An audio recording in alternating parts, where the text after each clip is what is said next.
C'est l'heure du journal de l'environnement. Mesdames et messieurs, bonsoir et voici le sommaire.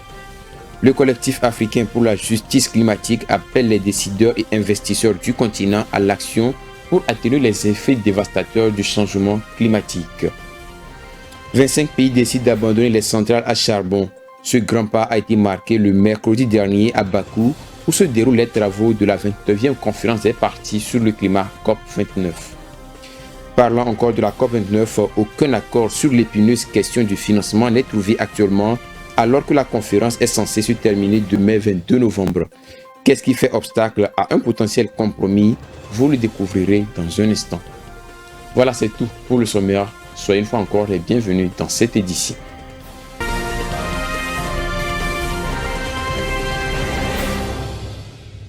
La direction préfectorale de l'environnement et des ressources forestières de la préfecture de Logou a présenté aux acteurs impliqués lors d'un atelier le bilan à mi-parcours de la campagne de reboisement 2024. Au total, 228 340 plants ont été mis en terre au cours de la campagne 2024. Les détails dans ce récit signé Irène Papadina. Au Togo, le gouvernement ambitionne d'atteindre un taux de couvert forestier devant 5% en 2025 et mettre en terre 1 milliard de plantes d'ici 2030. C'est dans ce cadre que la direction préfectorale de l'environnement et des ressources forestières de Logou, avec l'appui technique de la direction régionale de l'environnement des plateaux, a présenté aux acteurs impliqués lors d'un atelier le mercredi 13 novembre à Atakpami le bilan à mi-parcours de la politique environnementale en matière de reboisement. Selon le bilan, 228 340 plants sur une superficie de 223,95 hectares ont été mis en terre au cours de cette année 2024 dans la préfecture de Logou. L'objectif de cet atelier est d'apprécier le travail abattu et d'inviter tous les acteurs impliqués à apporter leur appui pour la réussite de la campagne de reboisement. Les travaux se sont déroulés en présence des maires et des élus locaux, des autorités administratives, religieuses et traditionnelles, les responsables d'ONG et les pépiniéristes. Les résultats de la campagne ont été présentés par le directeur régional de l'environnement et des ressources forestières de Logou, le commandant Urobangna Solizama. Les efforts sont en train d'être faits à tous les niveaux.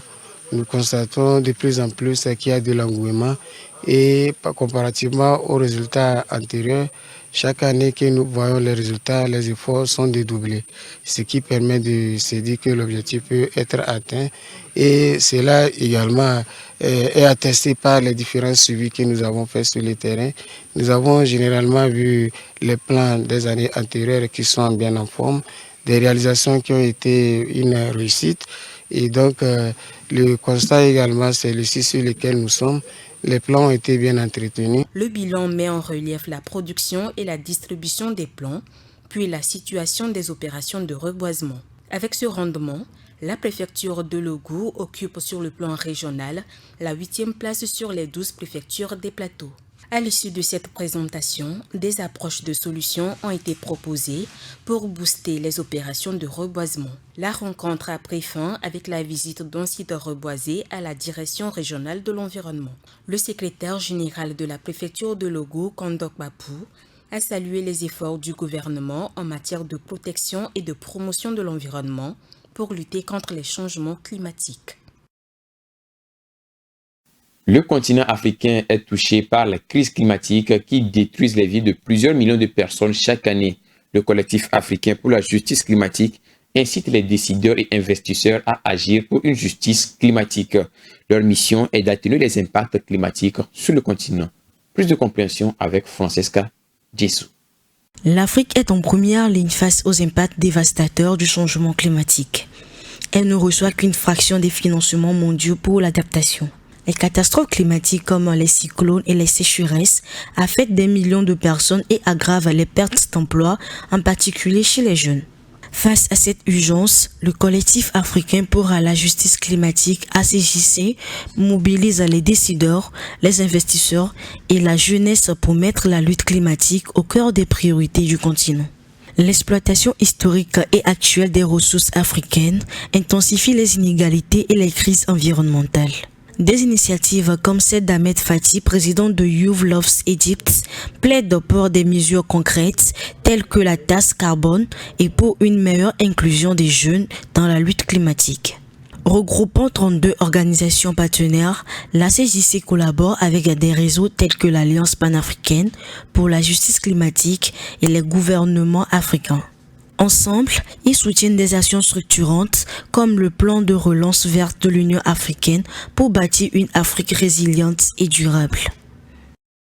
La décarbonation des activités économiques devient une priorité mondiale face à l'urgence climatique. En Afrique, ce processus présente des spécificités uniques tant sur le plan énergétique, socio-économique et environnemental.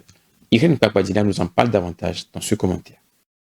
En Afrique, la dépendance aux énergies fossiles, la déforestation liée à l'usage de la biomasse et le financement limité freinent la transition bas carbone. Cependant, le continent dispose d'atouts majeurs. Son potentiel en énergie renouvelable et l'émergence de solutions adaptées, comme les mini-réseaux solaires, offrent des opportunités uniques. La décarbonisation repose sur un cycle structuré en plusieurs étapes. Tout commence par l'évaluation des émissions de gaz à effet de serre. Ensuite, l'optimisation énergétique, la transition vers des énergies renouvelables et l'utilisation des matériaux durables qui permettent de réduire considérablement l'impact environnemental. À ces efforts s'ajoutent le captage et le stockage de carbone, la compensation carbone via des projets écologiques et un suivi continu pour intégrer les innovations. Par ailleurs, des pratiques agricoles durables telles que l'agroforesterie permettent de lutter contre les émissions tout en renforçant la sécurité alimentaire. L'urbanisation rapide en Afrique ouvre également la voie à des villes durables avec des infrastructures et des systèmes de transport écologiques. Toutefois, la décarbonisation ne peut être envisagée sans intégrer une dimension de justice sociale. Elle doit permettre de réduire les inégalités tout en créant des emplois verts et en renforçant la résilience des communautés face au changement climatique. Bien que l'Afrique contribue à moins de 4% des émissions mondiales, elle subit de plein fouet les impacts du changement climatique. En combinant transition énergétique, adaptation et financement international, le continent peut devenir un modèle de décarbonisation aligné sur les objectifs de développement durable, offrant ainsi des solutions globales pour un avenir plus respectueux de l'environnement et des populations. Les forêts marocaines sont dans un état de dégradation considérable. Un rapport de l'Institut royal d'études stratégiques tire la sonnette d'alarme sur l'état de ces ressources forestières. Selon les auteurs de ce rapport, cette dégradation est liée aux facteurs économiques et humains aggravés par le changement climatique. Rafitou Mbérekou nous en parle davantage. L'Institut royal des études stratégiques IRES a publié un rapport sur l'avenir des écosystèmes forestiers marocains. Il ressort de ce rapport que le changement climatique au Maroc a des effets dévastateurs sur ces écosystèmes. Les ressources forestières du pays, à savoir la faune et la flore, sont gravement dégradées à cause des prélèvements excessifs illicites, dépassant souvent la capacité de régénération naturelle des forêts. Le rapport de l'IRES a fait une analyse d'une vingtaine d'experts dans les domaines de la foresterie, du changement climatique et du développement durable. Selon les résultats de l'enquête, 47% des répondants ont jugé que les forêts sont dans un état mauvais ou très mauvais, tandis qu'environ 50% ont jugé que les forêts sont dans un état moyen. En effet, la dégradation des forêts marocaines qui persiste depuis des décennies se manifeste par une diminution de la densité des arbres et la transformation des écosystèmes résultant de divers facteurs naturels et humains selon les experts. Ces derniers citent notamment le surpâturage, les prélèvements délictueux et anarchiques des bois, les cimages des arbres, l'urbanisation et le développement d'infrastructures ou encore le défrichement et les incendies. Sont également mentionnés les attaques parasitaires, le non-respect de la réglementation forestière et parfois l'application d'une sylviculture.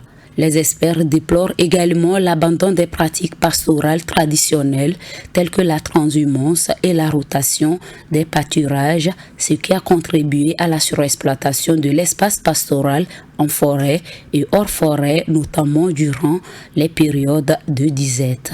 Pour s'adapter, ces écosystèmes doivent renforcer leur résilience. Le Maroc a déjà pris plusieurs mesures, notamment en actualisant en 2021 sa contribution déterminée au niveau national dans le cadre de l'accord de Paris. Cette stratégie prévoit des projets d'atténuation touchant 7 secteurs dont la foresterie pour renforcer la résilience climatique du pays d'ici 2050. Un front orageux très actif a traversé la Guadeloupe dans l'après-midi du mardi dernier. Les services de Météo France ont placé l'archipel en vigilance orange en raison des fortes pluies et orages qui pourraient advenir. Regardons les images avec le commentaire de Léonce Sagbo. Provenant d'une panne d'alizé, un front orageux actif a traversé l'archipel de la Guadeloupe dans l'après-midi du mardi dernier. La météo a donc déclenché la vigilance orange pour de fortes pluies et orages. L'archipel était en effet soumis à de forts cumuls de pluie. Ces forts orages ont entraîné des pluies intenses à caractère stationnaire.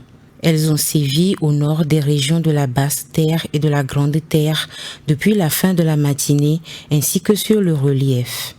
Ces orages étaient susceptibles de gagner une grande partie du territoire et d'entraîner de fortes précipitations qui pourraient entraîner de rapides montées des eaux, d'inondations, voire des glissements de terrain.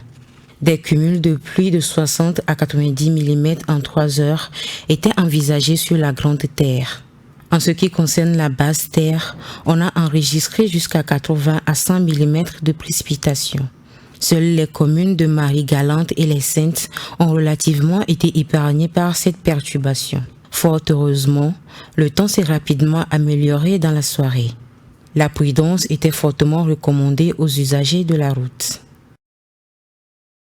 Dans l'espoir d'emmener d'autres pays à sortir des énergies fossiles, 25 pays ont pris une décision salutaire d'éteindre leurs centrales à charbon. Cette décision a été prise le mercredi dernier lors de la conférence des partis qui se tient à Bakou, en Azerbaïdjan. Suivons cela avec Rafitou Mbériko. Alors que la COP29 touche à sa fin, des décisions importantes font irruption. 25 pays se sont engagés le 20 novembre 2024 à mettre fin aux centrales à charbon. Ils ont décidé à ce que leur prochain plan climatique ne comprenne aucune nouvelle centrale à charbon sans captage de CO2. En effet, le charbon émet plus de CO2 dans l'atmosphère que le gaz et le pétrole et son exploitation continue d'augmenter dans le monde. Ope Oxtra, chargé du climat à la Commission européenne qui a signé l'appel, souligne que l'engagement à lancer la transition vers la sortie des combustibles fossiles doit se concrétiser par des actions réelles sur le terrain. Le secrétaire britannique à l'énergie, Ed Miliband, présent aussi à Bakou, demande également que les nouveaux projets de charbon doivent cesser. Parmi les pays signataires de cet engagement figurent l'Angola, l'Ouganda et l'Éthiopie.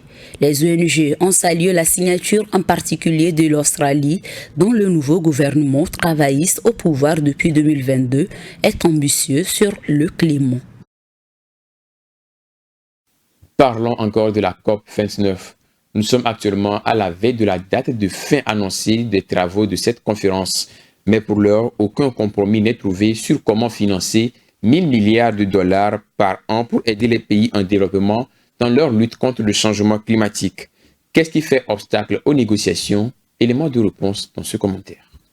Depuis le 11 novembre 2024, les délégations de près de 200 pays constituées en partie ont convergé à Bakou pour la 29e conférence des Nations Unies sur les changements climatiques.